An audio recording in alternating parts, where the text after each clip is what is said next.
In chemistry class, my classmates and I secretly mixed two elements. The moment we placed it in the alcohol lamp, the flame shot up violently. The teacher suddenly approached, so we immediately poured the fuel into the sink.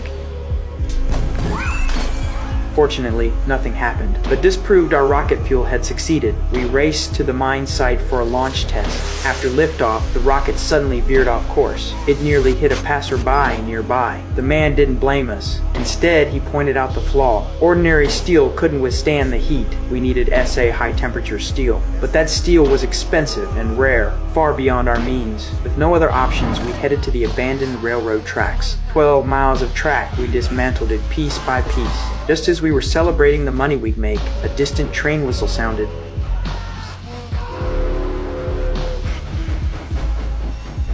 Thankfully, it was a false alarm. We sold the rails and bought a single bar of high-temperature steel. With the old man's help, we finished processing it. We resumed our experiments. Sometimes the rocket exploded, other times it wouldn't lift off. After over 30 failures, the top student pinpointed the issue: fuel purity. During launch, extreme heat expansion caused explosions, so we reformulated the fuel using 100% pure alcohol. Returning to the mine, we found it swarming with people. Turns out my brother had called his coworkers to watch us fail.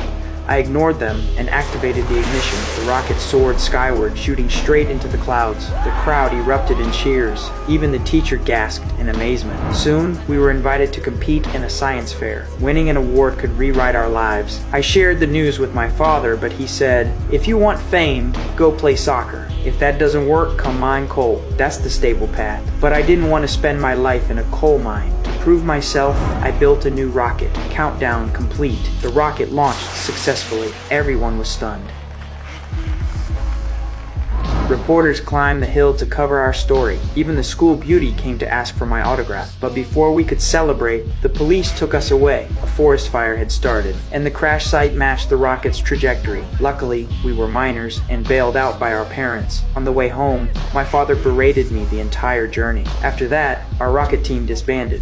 Fearing more trouble, we burned all the blueprints. We burned our dreams too, but I never imagined the real turning point had only just begun.